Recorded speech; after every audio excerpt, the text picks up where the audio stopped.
We used to have reunions growing up. Y'all ever have reunions out in the country?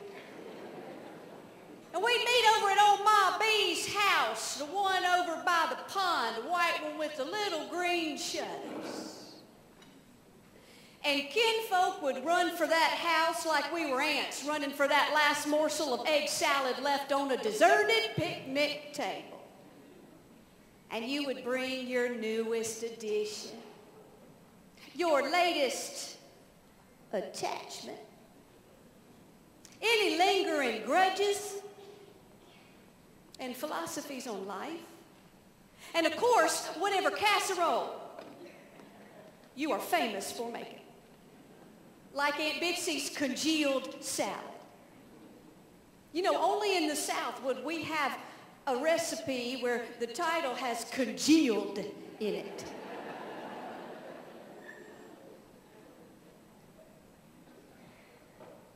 When I speak outside the South, people don't know what a congealed salad is. I have to fill them in. I say, well, it's usually a lot of bright colors and often shaped into the mold of something like a wreath or the manger. It's got things floating in it like marshmallows, pecans, olives. I say, and it's going to be the only food on the buffet that's going to keep moving a good 10 minutes after you set it down. Much like Aunt Bitsy herself.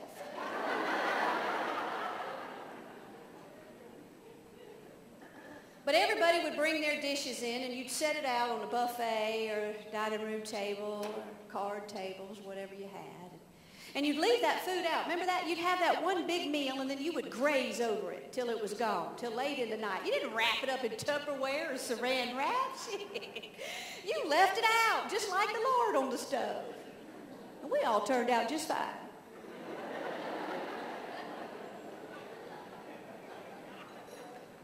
And you'd have that one big meal, and the food coma would set in, and everybody would move over to the sitting room or the parlor, living room, whatever you called it, depending on how old you were or how fancy. But it was always smaller than the amount of people you had.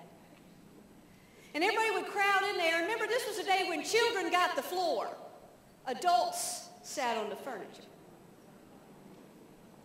And we would all just settle in and stare at each other.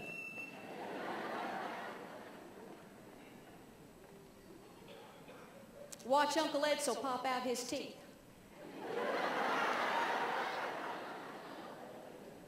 And tell stories. Oh, Mama, tell the one. Oh, Daddy, tell the one. Same stories over and over. You'd heard them your whole life. But every time you'd hear them, you'd just laugh. And we'd fellowship.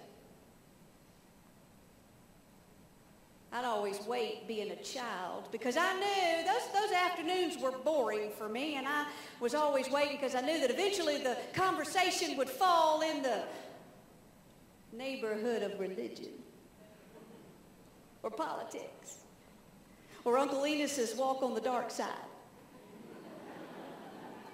And I knew an argument would sprout up, as tends to happen when you bring together folks who are bound by blood instead of choice.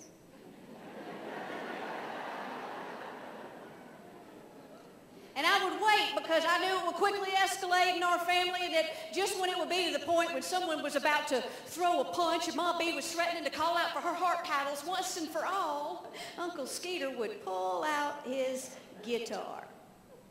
He's our resident country music singer, aspiring. He doesn't have a song in it that's got less than 47 verses.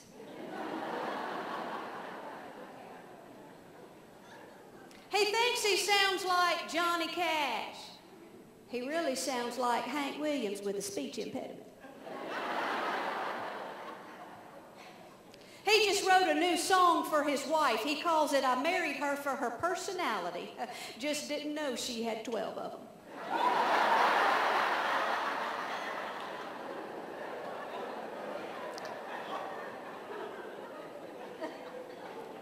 I'll let y'all know if he becomes famous.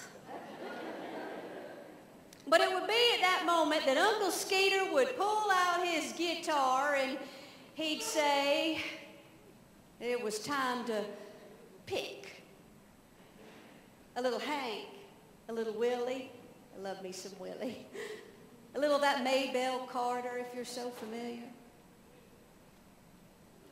Sweet tunes I grew up listening to.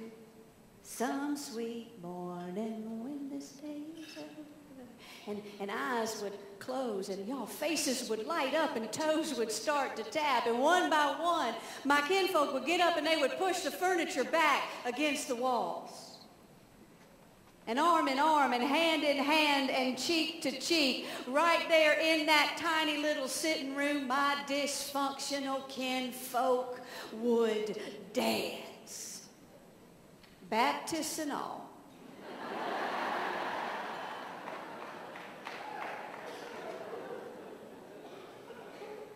And in that moment, we'd all forget what it was we were fighting about. And everybody would remember what it was we were fighting for. And they'd get their second wind. I did not realize then that that would become my job, my passion, my calling. To use my stories and my characters to make people laugh. To come alongside them, whether I'm in front of hundreds or in an elevator with one who barely speaks English.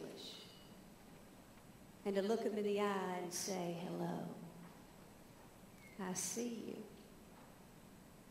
and you matter, and you're going to be okay. And I tell you what, I love my job.